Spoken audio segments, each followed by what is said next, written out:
আচ্ছা, প্রথম প্রশ্নটা কি আছে? নববিধান কি? একটু গোড়া থেকে বলি সবাইকে, তাহলে কি হবে, একসঙ্গে ওই ভারতবর্ষে ব্রাহ্ম সমাজ বিভক্ত হলো কেন ওটাও কমপ্লিট হবে, বা 3 আইনটা ওটাও কভার হবে।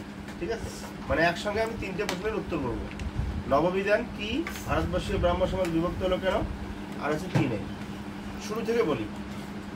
1815 খ্রিস্টাব্দে রামমোহন রায় সমাজ সংস্কারের জন্য, মানে মূর্তি পূজা দূরীকরণ, জাতিভেদ প্রথা, অস্পৃশ্যতা, তারপরে গঙ্গাসাগরে কন্যা শিশু বিসর্জন বা বাল্য বিবাহ, বহু বিবাহ, একসাথে বসো,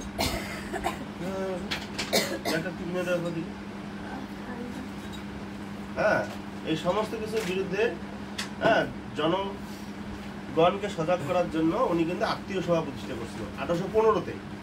কিন্তু এনার এই উদ্যোগটা সাকসেসফুল হয়নি, 1815-র যে উদ্যোগটা। সেই কারণে রামমোহন পরবর্তীতে 1828-এ ব্রাহ্ম সভা প্রতিষ্ঠা করছে। 1828-এ কি প্রতিষ্ঠা করছে? ব্রাহ্ম সভা। কিন্তু বুঝতেছো তো, এই ব্রাহ্ম সভা 1830-এ গিয়ে এর নাম পরিবর্তন হয় ব্রাহ্ম সমাজ হয়েছিল। ঠিক আছে, 1830-এ। উদ্দেশ্য কিন্তু কি? জাতিভেদ প্রথা, অস্পৃশ্যতা, বাল্য বিবাহ, বহু বিবাহ, সতীদাহ প্রথা, এগুলোর বিরুদ্ধচারণ করা এবং যা কিছু ভালো আর কি, নারী শিক্ষা, অসবর্ণ বিবাহ, বিধবা বিবাহ, যা কিছু ভালো তার সপক্ষে প্রচার, আর যা কিছু খারাপ তার বিপক্ষে প্রচার করা। বুঝছেন তো ব্যাপারটা? কিন্তু রামমোহন 1833-এ ইংল্যান্ডে গিয়ে মারা গেলেন। 1833-এ ইংল্যান্ডের মানে লন্ডনের ব্রিস্টল শহরে উনি মেনিনজাইটিস রোগে মারা গেলেন। মানে উনি ইংল্যান্ডে গেছিলেন কেন? তৎকালীন আমাদের যে মুঘল সম্রাট ছিল দিল্লির, মুঘল বাদশাহ নাম দ্বিতীয় আকবর, যিনি 1806 থেকে 37 পর্যন্ত রাজত্ব করেছিলেন। তা উনি নামমাত্র সম্রাট ছিলেন। ব্রিটিশদের তখন প্রকৃত ক্ষমতা কিন্তু ব্রিটিশদের কাছেই ছিল। ঠিক আছে, তা ওনাকে যে পেনশনটা ব্রিটিশ সরকার দিত সেই পেনশনে ওনার চলছিল না। তো সেই কারণে উনি তৎকালীন ভারতের যে গভর্নর জেনারেল ছিলেন লর্ড উইলিয়াম বেন্টিংকে, তাকে অনুরোধ করছিলেন পেনশন বৃদ্ধির জন্য। কিন্তু বেন্টিং বলছিল এগুলো আমার দ্বারা হবে না, আপনি যদি পেনশন বৃদ্ধির সুপারিশ করতে চান তাহলে ইংল্যান্ডের মহারানীর কাছে গিয়ে সুপারিশ করতে হবে। তা মহারানীর কাছে যাকে তাকে পাঠানো যাবে না, আর উনি তো নিজেও ইংরেজি জানে না, আর আমাদের তো ইংরেজি না জানলে কোনো ভ্যালু নেই। সেই জন্য দ্বিতীয় একবার ইংরেজি জানা কোনো ব্যক্তির খোঁজ করছে। আর রামমোহন রায় কিন্তু 12টা ভাষা উনি জানতেন, 12টা ভাষা, আরবি, ফার্সি, সংস্কৃত, ইংরেজি, উর্দু, বাংলা সহ, মানব সোজা। তো সেই কারণে দ্বিতীয় একবার রামমোহনকে ডেকে নিয়ে গিয়ে পুরো একদম লাল মুরগা দিয়ে পুরো ভাত খাওয়ায় ওকে রাজা উপাধি দিয়ে ইংল্যান্ডে পাঠাইছিল। মানে এমনি যদি রামমোহন যেত, রামমোহন রায় ইংল্যান্ডে মহারানীর সঙ্গে দেখা করতে, তাহলে রামমোহন রায়, হু ইজ রামমোহন, মানে একজন কমন ইন্ডিয়ান, তাহলে ওর কোনো সমাদার বা সেই রকম ভাবে ওকে গুরুত্ব দিতে না।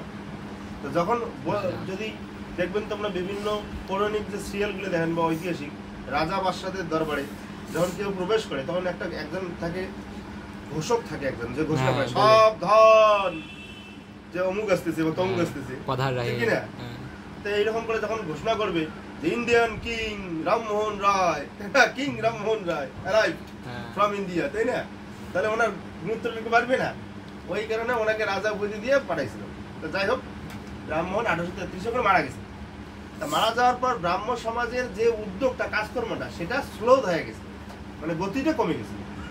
মানে এই যে সমাজের, হিন্দু সমাজে তৎকালীন প্রচলিত বিভিন্ন কুসংস্কারের বিরুদ্ধে তাদের যে লড়াইটা, এই লড়াইটা স্লো হয়ে পড়ে, কারণ নেতা মারা গেছে।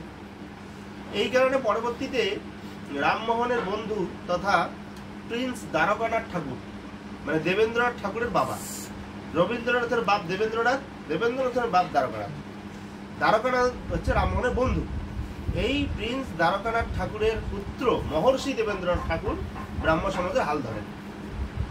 উনি 1839-এ তত্ত্ববোধিনী সভা প্রতিষ্ঠা করছিলেন। এই সভারও একই উদ্দেশ্য ছিল, ওই জাতিভেদ প্রথা, অস্পৃশ্যতা, মূর্তি পূজা, বাল্য বিবাহ, বহু বিবাহের বিরুদ্ধে প্রচার। এরপর উনি 1843-এ তত্ত্ববোধিনী পত্রিকা প্রকাশ করেছিলেন। এটা কিন্তু তোমাদের স্কুলে বেশ কয়েকবার দিয়েছে এই প্রশ্নটা। 1843 খ্রিস্টাব্দে তত্ত্ববোধিনী পত্রিকা মহর্ষি দেবেন্দ্রনাথ ঠাকুর প্রকাশ করছেন, কিন্তু এর প্রথম সম্পাদক ছিল অক্ষয় কুমার দত্ত। ওই জন্য প্রশ্ন দেয় যে তত্ত্ববোধিনী পত্রিকার প্রকাশককে না, প্রকাশক হচ্ছে দেবেন্দ্রনাথ ঠাকুর, সম্পাদক হচ্ছে অক্ষয়কুমার দত্ত। বোঝা গেল ব্যাপারটা? যেমন হিন্দু পেট্রিয়ট পত্রিকার যদি বলে সম্পাদককে, কি লিখবেন? হিন্দু পেট্রিয়ট পত্রিকা পড়েন নাই? সম্পাদককে রাজা হরিশ্চন্দ্র, হরিশ্চন্দ্র মুখোপাধ্যায়। হ্যাঁ, হরিশ্চন্দ্র মুখ ঠিকই তো বলছি। রাজা হরিশ্চন্দ্র, ওটা তো ফিল্ম একটা, রাজা হরিশ্চন্দ্র। রাজা হরিশ্চন্দ্র তো সত্যবতী রাজা, ওটা মুভি আলাদা। ইনি তো হরিশ্চন্দ্র মুখোপাধ্যায় তো হিন্দু পেট্রিয়ট পত্রিকার সম্পাদক ছিলেন। তাহলে বলো তো প্রথম সম্পাদক কে ছিল হিন্দু পেট্রিয়ট পত্রিকার? কে ছিল বলো? এক মাসে হয়নি তাতে ভুলে গেছেন। প্রিয়াঙ্কা বলো তো। এই আলহামদুলিল্লাহ, বাহ শাবাশ। হিন্দু পেট্রিয়ট পত্রিকার প্রথম সম্পাদক কে? কেউ জানেন না? গিরিশচন্দ্র ঘোষ পড়েন নাই? গিরিশচন্দ্র ঘোষ তোমাদের স্টার চিহ্নে লেখা ছিলাম না যে হিন্দু পেট্রিয়ট পত্রিকার যিনি সম্পাদক চায় শুধু, তাহলে হরিশ্চন্দ্র মুখোপাধ্যায়। আর যদি বলে প্রথম সম্পাদক তাহলে গিরিশচন্দ্র ঘোষ। মনে পড়তেছে? যাই হোক, তাহলে তত্ত্ববোধিনী পত্রিকার প্রকাশক হ্যাঁ কি বলে এটাকে, দেবেন্দ্রনাথ ঠাকুর। প্রথম সম্পাদক হ্যাঁ। এই যে তত্ত্ববোধিনী সভা এবং তত্ত্ববোধিনী পত্রিকা, এই তত্ত্ববোধিনী সভার সঙ্গে ব্রাহ্ম সমাজ একজোট হয়ে যায় এবং হ্যাঁ ব্রাহ্ম সমাজ রূপেই মানে পরিচালিত হয় এবং তার প্রধান নির্বাচিত হন, প্রধান আচার্য নির্বাচিত হন দেবেন্দ্রনাথ ঠাকুর। তার নেতৃত্বে 1843 থেকে আবার ব্রাহ্ম সমাজের কাজকর্ম একটু গতি আসে। মানে খরগোশের গতি বা কচ্ছপের গতি হলেও আসে, খরগোশের নয় কচ্ছপের গতি হলেও একটু গতি আসে। 1843 থেকে 1858 এদিকে 7 আর 8 15 বছর মোটামুটি ধীমে তালে চলছিল। 1858 সালে একজন তরুণ, মানে 20 বছর বয়স্ক একজন তরুণ নেতা, তার নাম কেশবচন্দ্র সেন। কুচবিহারের সুনীতি একাডেমি আছে না, সুনীতি দেবী হচ্ছে কেশবচন্দ্র সেনের মেয়ে, মানে সুনীতি দেবীর বাপ, তথা কুচবিহারের যে মহারাজা আছে নীবেন্দ্র নারায়ণ, তার শ্বশুর হচ্ছে কেশবচন্দ্র। অথবা তোমাদের লেখা ছিলাম না কলকাতা মেডিকেল কলেজের প্রথম ক্লাস কোথায় শুরু হয়েছিল? ওনার বাড়িতে, রামকমল সেনের ভাড়া বাড়িতে। 1835 পয়লা জুন লেখা ছিলাম না? এই রামকমল সেন হচ্ছে কেশবচন্দ্র সেনের ঠাকুর দেয়া। বোঝা গেল ব্যাপারটা? এই কেশবচন্দ্র সেন যার জন্ম হচ্ছে 1838, মারা গেছে 1884। কুচবিহারে যে এবিএন শীল কলেজ আছে না, আচার্য ব্রজেন্দ্রনাথ শীল কলেজ, এই কলেজের আগের নাম ছিল ভিক্টোরিয়া কলেজ, এটাও এই কেশবচন্দ্র সেন প্রতিষ্ঠা করেছে। মানে নারী শিক্ষা, সমাজ সংস্কার, ধর্ম সংস্কার এনার বিশাল একটা অবদান ছিল। তা উনি 1858 সালে 20 বছর বয়সে ব্রাহ্ম সমাজে যোগদান করেন। ওনার যোগদানের পর 1858 থেকে 62 এই 4 বছরের মধ্যে ব্রাহ্ম সমাজের গতি, মানে কচ্ছপের গতি থেকে খরগোশের গতি আসে। হ্যাঁ, খরগোশের থেকে আবার চিতের গতি আসে। অর্থাৎ গ্রাফটা, উন্নতির গ্রাফটা যে এই গ্রাফটা ক্রমশ বৃদ্ধি পায়। এবং ব্রাহ্ম সমাজের শাখা শুধু বাংলায় 50টা, বাংলায় 50টা ব্রাঞ্চ, মানে বিভিন্ন জায়গায়। এবং বাংলার গন্ডি পেরিয়ে ভারতে, বিশেষ করে যুক্তপ্রদেশে যেমন 2টা, মাদ্রাজে একটা, পাঞ্জাবে একটা, বাংলার বাইরে 4টে শাখা প্রতিষ্ঠা। অর্থাৎ ব্রাহ্ম সমাজ বাংলার গন্ডি পেরিয়ে সর্বভারতীয় পরিচিতি পায়, মানে গোটা ভারতবর্ষে ছড়িয়ে পড়ে। তার ফলে ব্রাহ্ম সমাজের উদ্দেশ্য, ব্রাহ্ম সমাজের কর্মসূচি সম্বন্ধে সাধারণ মানুষ আরো বেশি করে জানতে পারে এবং তারা সজাগ হয়।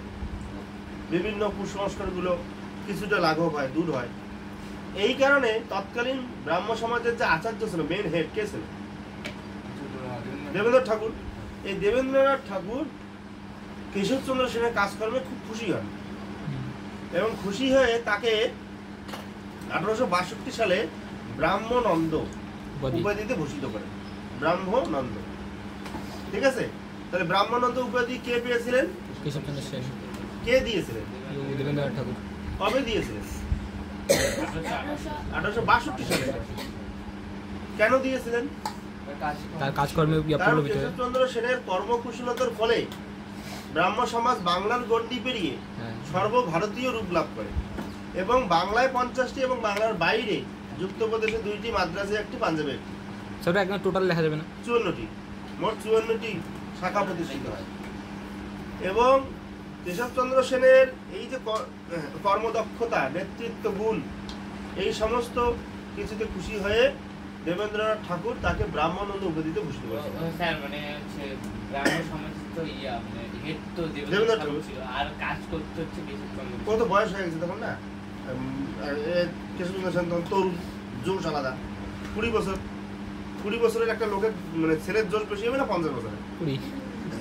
সেই জন্য কেশবচন্দ্র সেনের নেতৃত্বে কাজকর্মটা ভালো চলছে।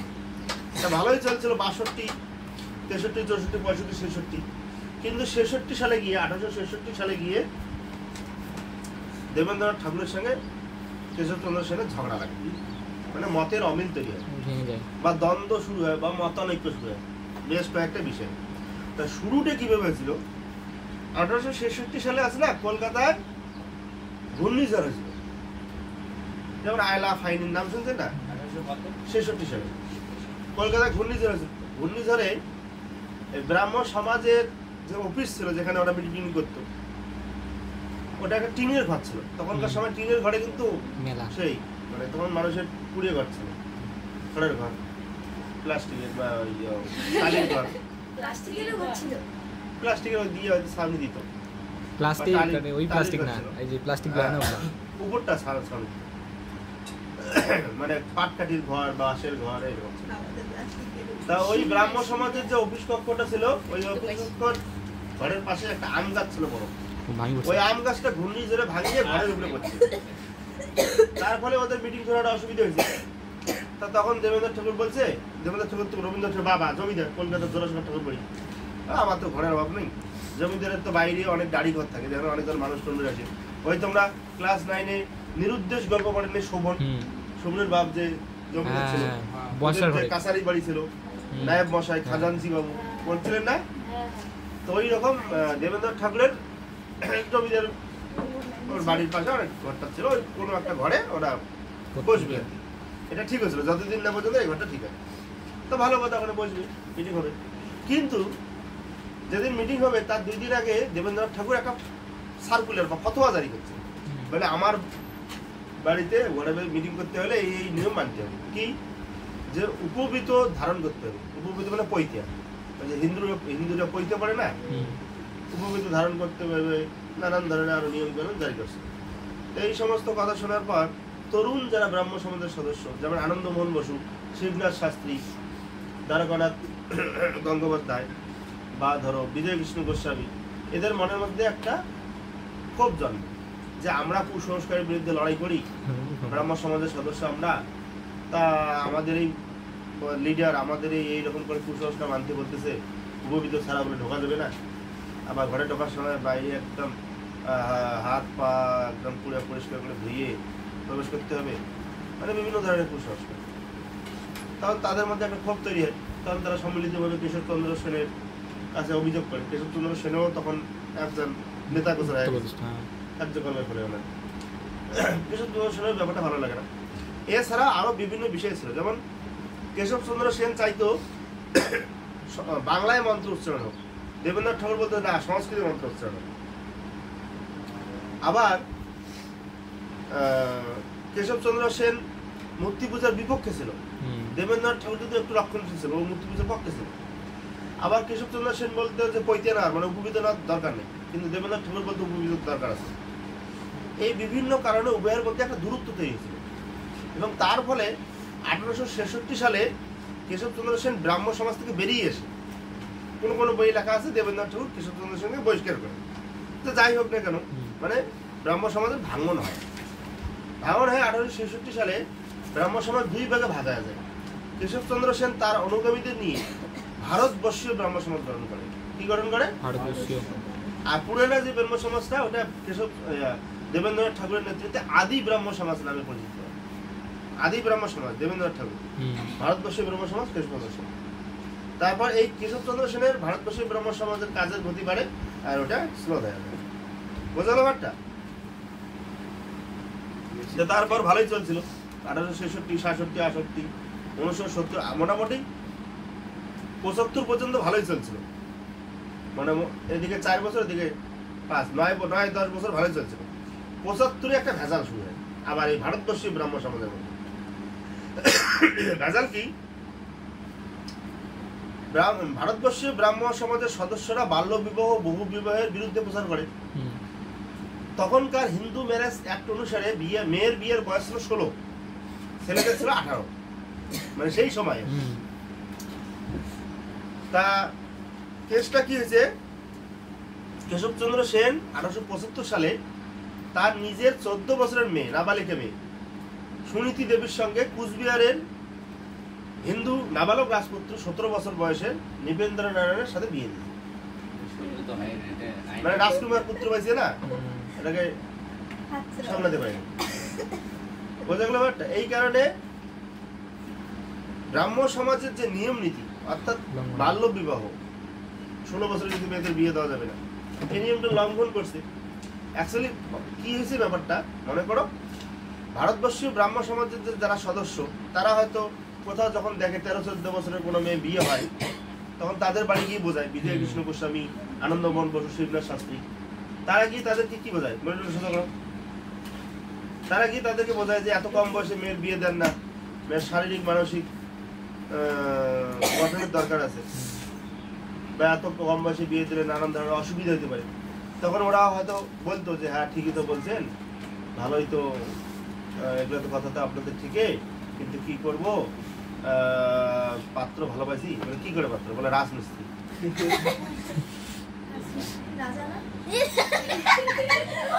আরে যারা পাকা বাড়ি মানে ওরা আর কি কম বয়সে মেয়ের বিয়ে দিত না, মানুষ যদি বলতো যে এত কম বয়সে দেশ কেন, তাকে ভালো পাত্র পাইছি। আরে ভালো পাত্র পাইছি কি পাইছি না সেটা পরের কথা, ওদের আর কি ওটাই একটা সেই সময় প্রচলিত ছিল যে মেয়েদের বিয়ে করতে পারলে বাঁচে ওরা। তবুও কিছু লোক কথা শুনতো, কিন্তু যখন কেশবচন্দ্র সেন নিজের মেয়ের 14 বছর বিয়ে দিছে, তারপর যখন ওরা কোন জায়গায় বাল্য বিবাহের বিরুদ্ধে প্রতিরোধ করতে গেছে, তখন কিন্তু সেই লোকগুলো উল্টে এদেরকে গালি দিছে।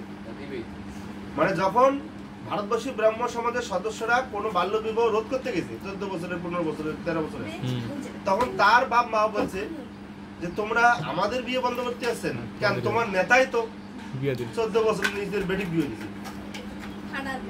মনোযোগ কম দেখতেছি কিন্তু, ঠাস ঠাস করে মারবো কিন্তু।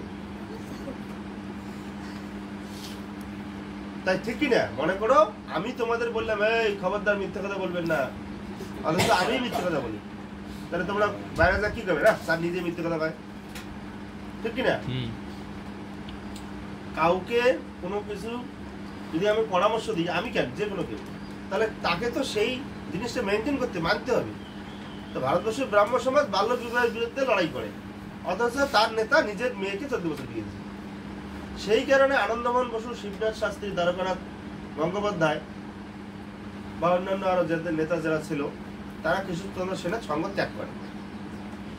ওরা বলে থাকবো না আর তোমার সঙ্গে। ভারতবর্ষের ব্রাহ্ম সমাজ থেকে বেরিয়ে এসে ওরা 1878 বেরিয়ে এসে, 75 সূত্রপাত হয়েছিল, 78 বেরিয়ে এসে ওরা সাধারণ ব্রাহ্ম সমাজ মানে নতুন ব্রাহ্ম সমাজ গঠন করে। বোঝা গেল ব্যাপারটা? তারপর এই ব্রাহ্ম সমাজটা গতি লাভ করে এবং কেশবচন্দ্র সেনের ভারতবর্ষের ব্রাহ্ম সমাজ স্রোত হয়ে পড়ে। এরপর কেশবচন্দ্র সেনের মধ্যে একটা খ্রিস্ট ধর্মের প্রতি একটা আগ্রহ জন্মায় এবং চৈতন্যদেবের যে বৈষ্ণববাদ তার প্রতি একটা আগ্রহ জন্মায় এবং রামকৃষ্ণদেবের, বিবেকানন্দের গুরু, সর্বধর্ম সমন্বয়, তার আদর্শ তার মধ্যে একটা জন্মায়। এইরকম করে বিভিন্ন মিশ্রণে মিশ্রিত হয়ে উনি 1880 সালে একটা নতুন ব্রাহ্ম সমাজ গঠন করেন। তার নাম হচ্ছে নববিধান ব্রাহ্ম সমাজ। বোঝা গেল ব্যাপারটা? নববিধান ব্রাহ্ম সমাজ 80 সালে, হ্যাঁ, তা 84 সালে তো মারাই যায়। তো এই যে ব্রাহ্ম সমাজ, পরে আদি ব্রাহ্ম সমাজ, ভারতবর্ষী ব্রাহ্ম সমাজ, তারপরে আবার সাধারণ ব্রাহ্ম সমাজ, নববিধান, এই যে বারবার যে ব্রাহ্ম সমাজের বিভাজন, তার ফলে এদের যে মূল যে উদ্দেশ্য, সেই উদ্দেশ্য থেকে এরা বিচ্যুত হয়েছে। আর সাধারণ মানুষ এদের এই সমস্ত খামখেয়ালিপনা, বারবার এদের মধ্যে কাটিয়ে ঝগড়া, এটাকে মেনে ভালো চোখে নেয়নি। ওই জন্য সামগ্রিকভাবে ব্রাহ্ম সমাজ কিন্তু ব্যর্থ হয়েছে। বোঝা গেল ব্যাপারটা? আর কেশবচন্দ্র সেন কিন্তু একদম দারুণ নেতা ছিলেন, ওনার আন্দোলনের ফলে 1872 একটা আইন পাস হয়েছিল। কেশবচন্দ্র সেনের আন্দোলনের ফলে 1872 সালে ব্রিটিশ সরকার একটা আইন পাস করেছিল, যেটার নাম 3 আইন বা অ্যাক্ট 3, ACT অ্যাক্ট 3, যার মাধ্যমে দুইটা জিনিস নিষিদ্ধ হয়, দুইটা জিনিস আইন সিদ্ধ হয়। মানে দুইটা জিনিস বন্ধ, দুইটা জিনিস চালু। কি কি বন্ধ? বাল্য বিবাহ, বহু বিবাহ নিষিদ্ধ, আর বিধবা বিবাহ, অসবর্ণ বিবাহ। বিধবা বিবাহ চালু, অসবর্ণ বিবাহ মানে বোঝেন? ধরো ব্রাহ্মণের ছেলে ব্রাহ্মণের মেয়ে, এটাকে বলে স্ববর্ণ, একই বর্ণ।